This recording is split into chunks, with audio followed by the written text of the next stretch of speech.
Pakistan nation time से doctor ज़हूर चौधरी आपकी खिदमत में हाजिर है।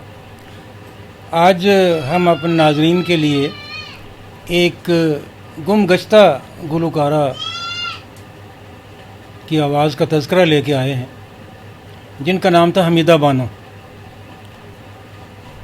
तो बहुत कम लोग हमीदा बानो के बारे में जानते हैं। हमीदा बानो का जो इब्तदाई कैरियर है वो हिंदुस्तान से उसका आगाज़ हुआ, जबकि उन्होंने प्री पार्टीशन गाने शुरू किए और इसके अलावा उन्होंने कई गुलकारों के साथ, जैसे मुकेश के साथ उनके कई गाने हैं और वो हम तज़किरा करेंगे। फिर हमीदा बानो भारत छोड़कर पाकिस्तान मुंतकिल हो गई और उनके आखिरी अयाम बहुत ही कसमपुरसी की हालत में गुज़रे।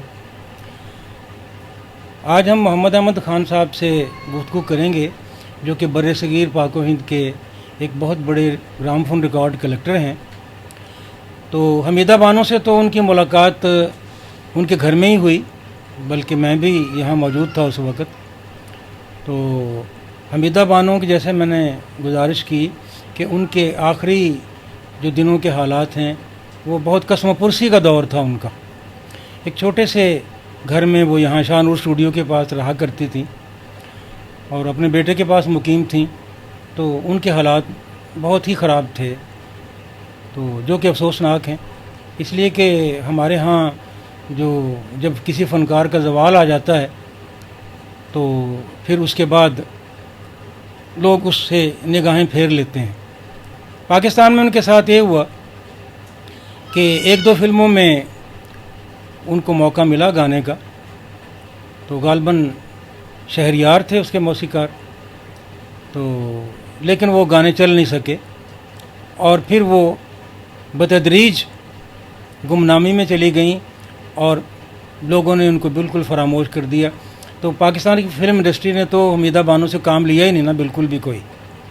तो आज हम खान साहब से हमीदा बानो के बारे में गुफ्तगू करेंगे कि हमीदा बानो को उन्होंने कैसे दरियाफ़्त किया और वो कैसे इनके यहाँ तशरीफ़ लाईं और हिंद मुत्तहिदा जो हिंदुस्तान था उसमें उनका क्या कंट्रीब्यूशन है और उनके क्या हालात थे। खान साहब अस्सलाम वालेकुम।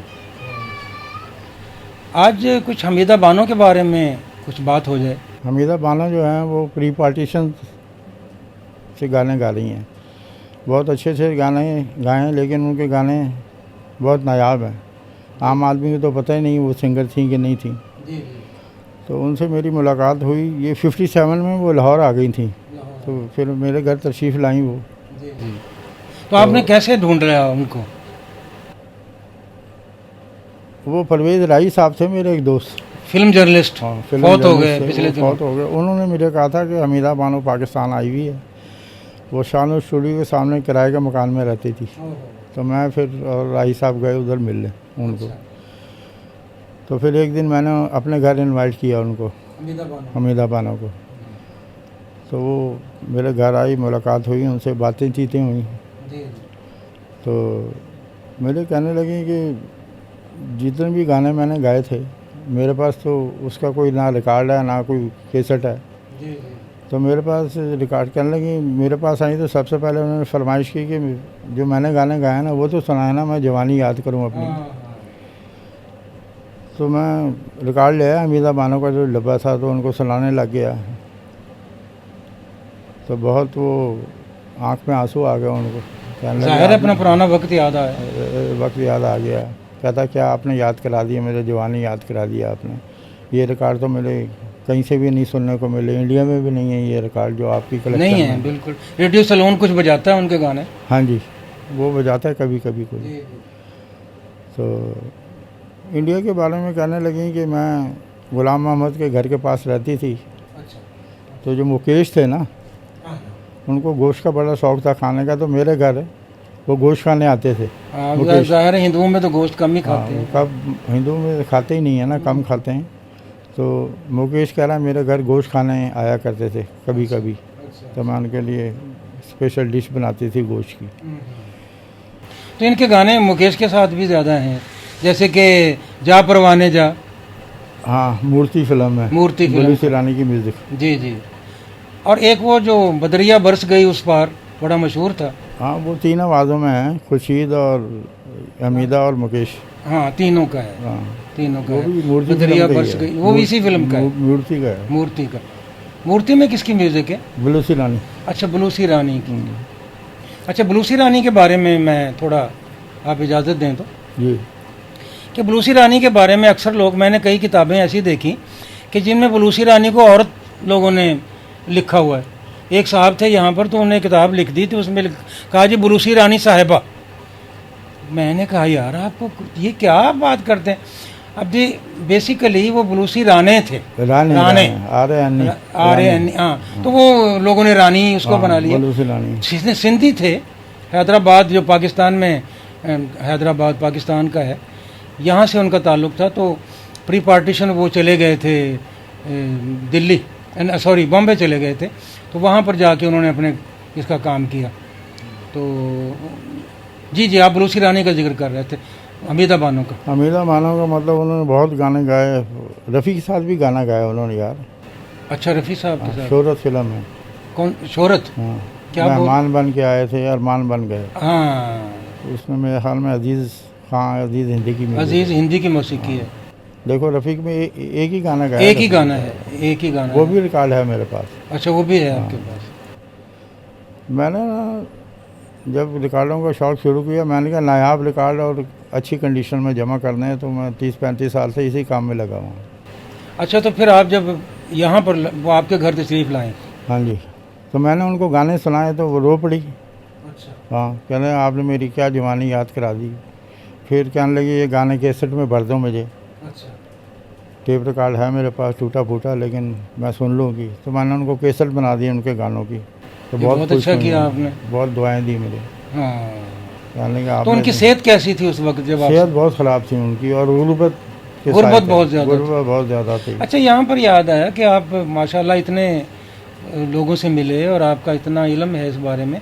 ये ख़ास तौर पर पाकिस्तान में ऐसा क्यों हुआ कि यहाँ पर क्यों लोगों जैसे जो लोग थे उनकी पजीराई क्यों ना हो सकी? इंडिया से जो आए थे ना, तो मेरे हमीदा बानो कह रहे थे कि यहाँ लोग ना हमें आने नहीं देते आगे। अच्छा। हाँ, रुकावट पैदा करते हैं। यानी यहाँ के जो लोग थे, यहाँ के गाने लोग वाले कह रही मुझे पूछा नहीं, पजीराई नहीं दी मुझे। अच्छा, पजीराई नहीं। हाँ जी। एक और बात बताऊं कि क्योंकि वो बीमार भी रहती थी और हमीदा बानो मुफलसी की ज़िंदगी गुजारनी थी, तो कई जो म्यूज़िक लवर दोस्त हैं उन्होंने मुलाकात का कहा मुझे कि हमीदा बानो से मुलाकात करनी है। मैं क्या, मुलाकात तो मैं आपकी कराऊंगा, लेकिन एक शर्त है कि आपको उनकी माली हेल्प करनी पड़ेगी। जी जी, बिल्कुल। इस तरह मुलाकात नहीं कराऊंगा मैं। ठीक किया आपने। तो कुछ लोग थे जो मिलना चाहते थे उनसे। तो एक मेरे, जब मैं नौकरी में था तो सेक्रेटरी थे मेरे दोस्त थे, वो काजी आफाक हुसैन। जी जी जी, बड़े मशहूर ब्यूरोक्रेट थे वो। जी। तो मैंने उस ज़माने में वो वुमेन डेवलपमेंट के सेक्रेटरी लगे हुए थे। अच्छा। तो मैंने उनसे कहा कि ये Hamida Bano old time singer है, तो उनकी कुछ हेल्प हो जाए सर जी अगर आप कर दें। तो उन्होंने फिर 8,000 का चेक मुझे दिया था बना के, 8,000 रुपये का चेक दिया हमीदा खान। मैं फिर दे आया था, बड़ी खुश हुई, बड़ी दुआएं दी। फिर डॉक्टर उमर आदिल जी जी, वो जो आजकल लाउड स्पीकर के नाम से करते हैं, शो बिज़ में हैं वो भी, तो उनको लेके गया, उन्होंने भी 5,000 दिया उनको कैश। अच्छा, डॉक्टर उमर आदिल ने? हाँ, तो और जिनको भी लेके जाता था 2,000 4,000 1000 उनकी हेल्प करता था। उसी आदमी को मैं लेके जाता था हमीदा बानो के पास मुलाकात के लिए, ताकि इनकी हेल्प हो जाए कुछ। ये बहुत बड़ी नेकी का काम था जो आपने किया, वरना ऐसी, क्योंकि यही हमने सुना और देखा भी उनको कि उनकी हालत बहुत ख़राब। हालत वजह ये है ना कि जब जवान होते हैं तो ये पैसा बुरे वक्त के लिए बचाते नहीं, शराब में, जुए में, इधर उधर दूसरे कामों में मतलब खर्च कर देते हैं। वही सर्वाइव करते हैं जो कि बुरे वक्त के लिए पैसा जमा करते हैं। जब वो ओल्ड हो जाते हैं, पुराने हो जाते हैं, बूढ़े हो जाते हैं, तो फिर वो पैसा उनके काम आता है। जी जी। ऐसे मतलब फनकार बहुत काम है, बहुत कम है। बड़ी कसम पुरसी की ज़िंदगी थी यार उनकी, हमीदा बानो की। एंड बहुत बुरा हुआ। अच्छा, अफसोस की तो ये बात है कि पाकिस्तान में कोई भी गाना उनका नहीं निकल पाया, और नहीं निकला उन्होंने। जो भी है उनका हिंदुस्तान में ही है। बस मुझे हमीदा बानो ये कहती थी कि किसी को आने नहीं दिया, किसी ने मेरे आगे आने नहीं दिया, यहाँ पजीराई नहीं किसी ने मेरी की। बहुत दुखी थी, परेशान थी वो। देखिए खान साहब, बहुत बहुत शुक्रिया, आपने एक भूली बिसरी जो याद ताज़ा की हमीदा बानो के हवाले से। बहुत बहुत शुक्रिया। आपका भी शुक्रिया।